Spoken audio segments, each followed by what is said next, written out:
ما كان محمد على أحد من رجالكم ولكن رسول الله وخاتم النبيين.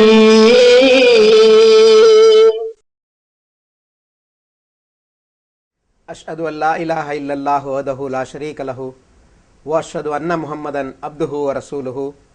அம்மா பௌது ஃபௌது பில்லாஹி மினஷ் ஷைத்தானிர் ரஜீம். பிஸ்மில்லாஹிர் ரஹ்மானிர் ரஹீம். அல்லாஹும்ம ஸல்லி அலா முஹம்மதின் வ அலா ஆலி முஹம்மத் கமா ஸல்லைத அலா இப்ராஹீம வ அலா ஆலி இப்ராஹீம இன்னக ஹமீதுன் மஜீத். அல்லாஹும்ம பாரிக் அலா முஹம்மதின் வ அலா ஆலி முஹம்மத் கமா பாரக்த அலா இப்ராஹீம வ அலா ஆலி இப்ராஹீம இன்னக ஹமீதுன் மஜீத். அன்பிற்குரியவர்களே, அஸ்ஸலாமு அலைக்கும் வரஹ்மத்துல்லாஹி வபரகாத்துஹு. ஒவ்வொரு ஞாயிற்றுக்கிழமையும் காலை 8 மணி முதல் 8:30 மணி வரை தமிழன் தொலைக்காட்சியில் அஹ்மதியா முஸ்லீம் ஜமாத் வழங்கும் மாநபி ஸல்லல்லாஹு அலைஹி வஸல்லம் அவர்கள் தந்த உண்மை இஸ்லாம் என்ற இந்த நிகழ்ச்சியை நீங்கள் பார்த்து கொண்டிருக்கிறீர்கள். கடந்த பல நிகழ்ச்சிகளில் இறுதி காலத்தின் அடையாளங்கள் தொடர்பாக விரிவான முறையில் நாம் விளக்கி வந்து கொண்டிருக்கின்றோம். இறுதி காலத்தின் அடையாளங்கள் தொடர்பாக திருக்குர்ஆனிலும் ஹதீஸிலும் அதிகமான அளவில் சொல்லப்பட்டிருக்கிறது. இறுதி காலத்தில் நிகழக்கூடிய பல அற்புதமான அடையாளங்கள் திருக்குர்ஆனிலும் ஹதீஸிலும் நம்மால் காண கிடைக்கிறது. ஹஜ்ரத் ஏந்தல் எம்பெருமானார் ஸல்லல்லாஹு அலைஹி வஸல்லம் அவர்கள் 1400 ஆண்டுகளுக்கு முன்னால் இறுதி காலத்தில் நிகழக்கூடிய அடையாளங்களை மிக தெளிவான முறையில் விளக்கி சென்றிருக்கிறார்கள். ஆனால் இன்றைய முஸ்லீம் ஆலிம்கள், உலமாக்கள் இந்த ஒவ்வொரு அடையாளங்களும் வெளிப்படையாக நேரடியாக நிறைவேற வேண்டும் என்று எதிர்பார்த்து கொண்டிருக்கிறார்கள். நாம் கடந்த நிகழ்ச்சிகளில் பல இறுதி காலத்தின் அடையாளங்களை எடுத்துச் சொல்லி அவற்றிற்கு அறிவுபூர்வமான, ஆதாரமான, ஆழமான விளக்கங்களை நாம் வழங்கி கொண்டிருக்கிறோம். அஹ்மதியா முஸ்லீம் ஜமாத்தினுடைய தோற்றுனர் ஹசரத் மிர்சா குலாம் அஹ்மத் காதியானி அலைஹிஸ்ஸலாம் அவர்கள் இவற்றிற்கு அளித்த விளக்கங்களை நாம் நேயர்களுக்கு வழங்கி கொண்டிருக்கின்றோம். கடந்த பல நிகழ்ச்சிகளில் சொல்லியிருந்தோம். தஜ்ஜால் தொடர்பாக சொல்லியிருந்தோம். இறுதி காலத்தில் தஜ்ஜால் தோன்றுவார் என்று சொல்லப்பட்டிருக்கிறது. தஜ்ஜால் என்பது ஒரு அதிசய படைப்பு, அதிசய மனிதன் என்றெல்லாம் இன்றைய ஆலிம்கள் வெளிப்படையான நேரடியான பொருள்களை கொடுத்து கொண்டிருக்கிறார்கள். அடுத்து தஜ்ஜாலினுடைய வாகனம் தொடர்பாக நம்ம சொல்லியிருந்தோம். ஹஜ்ரத் ரசூல் ஸல்லல்லாஹு அலைஹி வஸல்லம் அவர்கள் தஜ்ஜாலினுடைய வாகனம் 70 கஜ நீள கழுதை என்று குறிப்பிட்டிருக்கிறார்கள். இவற்றிற்கும் இன்றைய ஆலிம்கள், உலமாக்கள் நேரடியான வெளிப்படையான பொருள்கள் கொடுத்து 70 கஜ நீள கழுதை வர வேண்டும் என்று எதிர்பார்த்து கொண்டிருக்கிறார்கள். ஆனால் இவற்றிற்கெல்லாம் நாம் அறிவுபூர்வமான விளக்கங்களை வழங்கி வந்து கொண்டிருக்கின்றோம். கடந்த பல நிகழ்ச்சிகளில் யாஜூஜ் மாஜூஜ் தொடர்பாக நம்ம சொன்னோம். யாஜூஜ் மாஜூஜ் என்பது ஒரு அதிசய படைப்பு என்றெல்லாம் இன்றைய ஆலிம்கள் விளக்கம் தந்து கொண்டிருக்கிறார்கள். நாம் கடந்த நிகழ்ச்சியில் யாஜூஜ் மாஜூஜ் என்றால் என்ன என்பதை மிக தெளிவான முறையில் விளக்கினோம். அது மட்டுமல்ல, இப்னு மரியம் இறங்குவார் என்று சொன்னதற்கு இன்றைய ஆலிம்கள் இவற்றிற்கும் நேரடியான வெளிப்படையான பொருள்களை கொடுத்து, இப்னு மரியம் என்பது மரியத்தின் மகன் ஈசா அலைஹிஸ்ஸலாம் அவர்கள் 2000 ஆண்டுகளாக விண்ணில் வாழ்ந்து கொண்டிருக்கிறார்கள், அவர்கள்தான் இறங்கி வருவார்கள் என்று நேரடியான வெளிப்படையான பொருள்களை வழங்கி கொண்டிருக்கிறார்கள். ஆனால் அஹ்மதியா முஸ்லீம் ஜமாத் அறிவுபூர்வமான விளக்கங்களை தந்து கொண்டிருக்கிறது. நேயர்கள் பலர் பார்த்து ஹஜ்ரத் ரசூல் ஸல்லல்லாஹு அலைஹி வஸல்லம் அவர்கள் 1400 ஆண்டுகளுக்கு முன்னால் எவ்வாறு படம் பிடித்து இறுதி காலத்தின் அடையாளங்களை சொல்லியிருக்கிறார்கள், அவை அத்தனையும் இன்று நிதர்சனமாக நிறைவேறிக் கொண்டிருக்கிறது என்று ஆச்சரியத்தால் தங்களுடைய புருவங்களை அவர்கள் உயர்த்தி கொண்டிருக்கிறார்கள். அஹ்மதியா முஸ்லீம் ஜமாத் சொல்லுகின்ற இந்த கருத்துக்களை அவர்கள் ஏற்று அதன் பக்கம் கவனம் செலுத்த முற்பட்டிருக்கிறார்கள். இவைகளெல்லாம் நாம் கடந்த நிகழ்ச்சிகளில் ஒவ்வொரு இறுதி காலத்தின் அடையாளங்களையும் எடுத்துச் சொல்லி அவற்றிற்குரிய விளக்கங்களை நாம் வழங்கி கொண்டிருக்கின்றோம். அறிவுபூர்வமான விளக்கங்களை நம்ம வழங்கி கொண்டிருக்கின்றோம். நம்முடைய நிகழ்ச்சிகளை பார்த்த பல சகோதரர்களும் பாராட்டி இருக்கிறார்கள். அது மட்டுமல்லாமல் சில சகோதரர்கள் இவ்வாறும் கேட்டிருக்கிறார்கள், இறுதி காலத்தின் ஒவ்வொரு அடையாளங்களையும் சொல்லி நீங்கள் விளக்கம் தந்து கொண்டிருக்கின்றீர்கள், சூரியன் மேற்கிலிருந்து உதயமாகும் என்று ஹஜ்ரத் ரசூல் ஸல்லல்லாஹு அலைஹி வஸல்லம் அவர்கள் கூறியிருக்கிறார்களே, சூரியன் இன்னும் மேற்கிலிருந்து உதயமாகவில்லையே, இறுதி காலம் தோன்றிவிட்டது, இறுதி காலம் நடைபெற்று கொண்டிருக்கிறது என்று எல்லா மதத்தினரும் சொல்லிக் கொண்டிருக்கிறார்களே, எனவே சூரியன் மேற்கிலிருந்து உதயமாகவில்லையே என்ற கேள்வி வினாக்கையும் கேட்டிருக்கிறார்கள். எம்பெருமானார் ஸல்லல்லாஹு அலைஹி வஸல்லம் அவர்கள் 1400 ஆண்டுகளுக்கு முன்னால் இறுதி காலத்தில் சூரியன் மேற்கிலிருந்து உதயமாகும் என்று கூறியிருக்கிறார்கள். புகாரியில் இந்த ஹதீஸ் இடம்பெற்றிருக்கிறது. எனவே இதை வைத்துக்கொண்டு இந்த மேற்கிலிருந்து சூரியன் உதயமாகவில்லையே என்ற கேள்வியையும் கேட்டிருக்கிறார்கள்.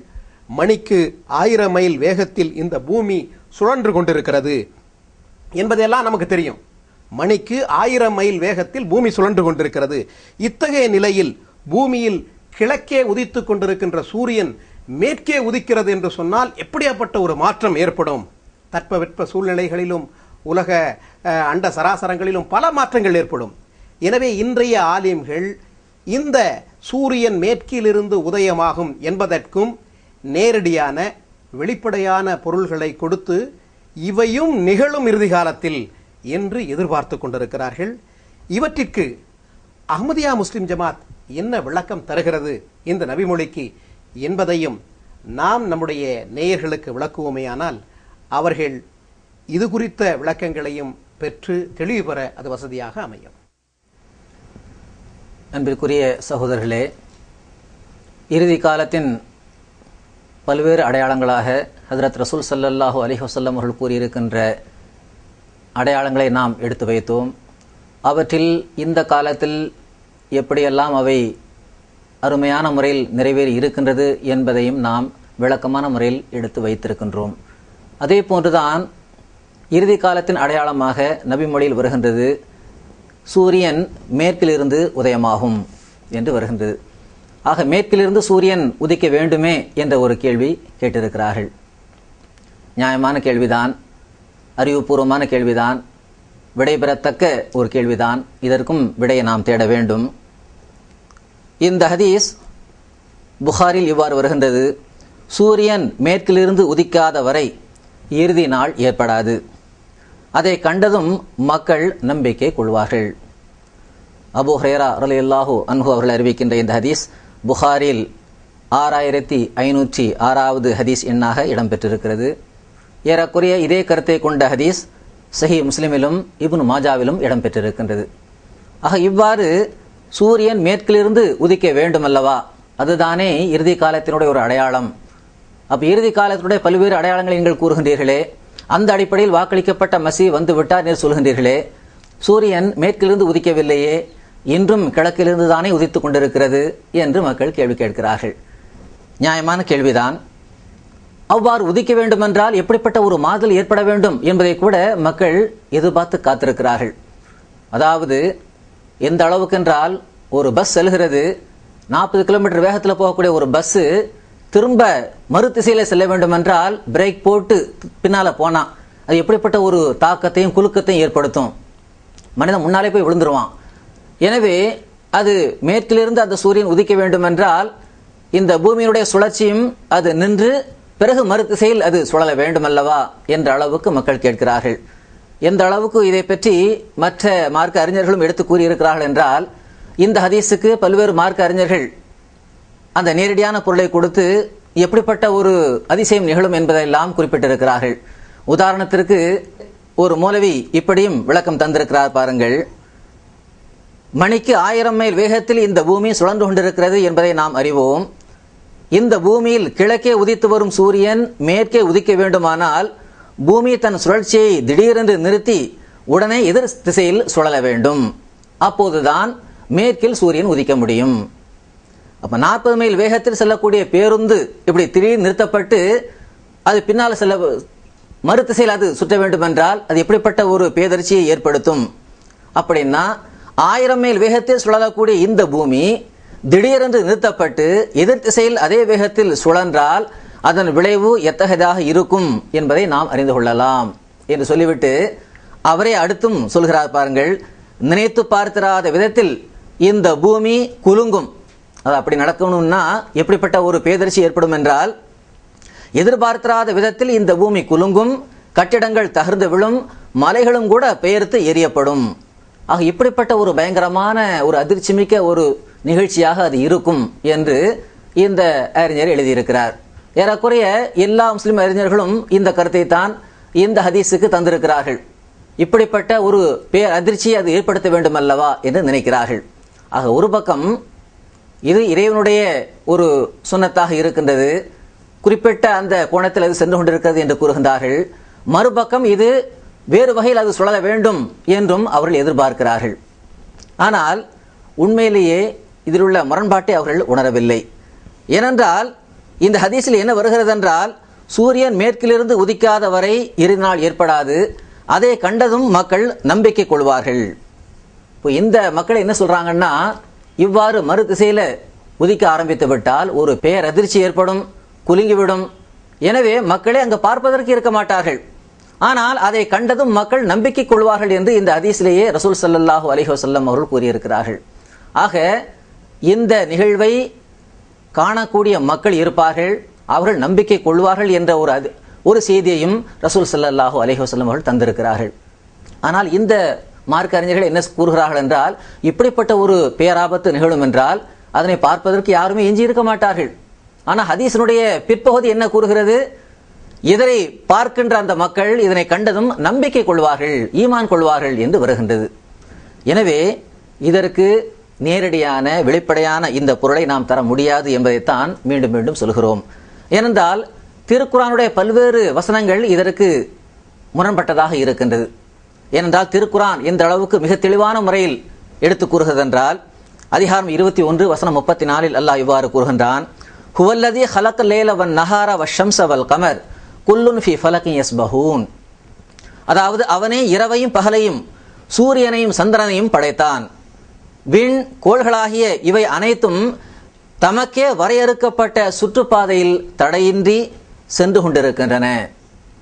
ஆக இவையெல்லாம் இறைவனால் வரையறுக்கப்பட்ட, தனக்கென வரையறுக்கப்பட்ட அந்த சுற்றுப்பாதையில் தான் சுழன்று கொண்டிருக்கின்றன என்று திருக்குரான் கூறுகின்றது.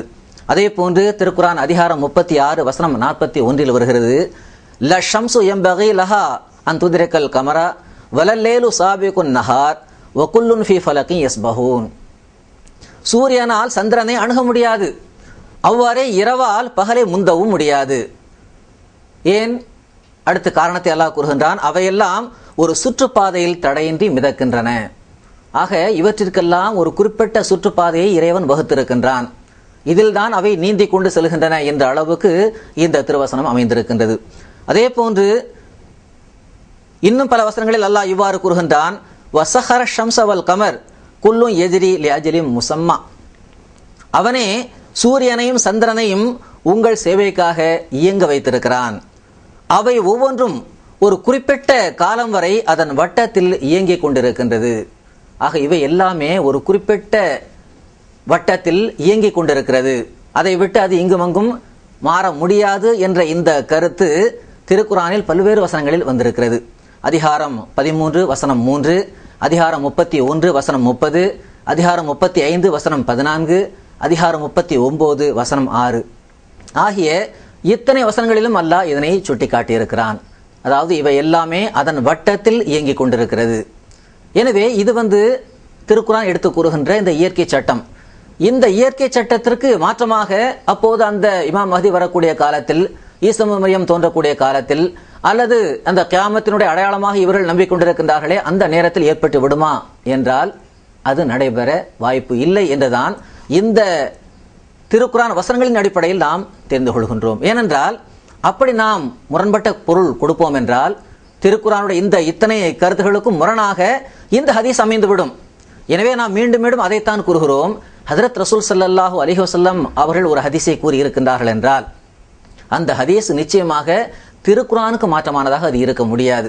திருக்குரானுக்கு இணக்கமான ஒரு பொருளைத்தான் அதற்கு கொடுக்க முடியுமே தவிர வெளிப்படையான ஒரு பொருள் கொடுக்கும் பட்சத்தில் திருக்குரானுடைய பல்வேறு வசனங்களுக்கு அது முரணாக அமைகிறது என்றால் நாம் கொடுக்கின்ற பொருள்தான் தவறு என்பதை நாம் புரிந்து கொள்ள வேண்டும்.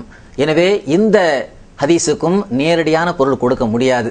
அதாவது இறுதி காலத்தில் இந்த சூரியன் இருக்கிறதே இது மேற்கிலிருந்து உதயமாகும் என்ற இந்த கருத்து இருக்கிறதே இது தவறான கருத்து என்பதை நாம் மிக தெளிவான முறையில் எடுத்து கூறுகின்றோம். ஆக இந்த கருத்தையும் இக்காலத்தினுடைய இமாம் ஹஜரத் மிர்சா குலாம் அஹமத் அலி ஸலாத்து வஸ்ஸலாம் அவர்கள்தான் நமக்கு எடுத்துரைத்திருக்கிறார்கள். எனவே இந்த ஹதீஸுக்கு அந்த நேரடியான அந்த பொருளை நாம் கொடுக்க முடியாது, அது இயற்கை சட்டத்திற்கு மாறுபட்டதாகும் என்பதைத்தான் நாம் கூறுகின்றோம். அடுத்து இந்த ஹதீஸுக்கு என்ன பொருள் என்பதை திருக்குர்ஆன் ஹதீஸின் ஒளியில்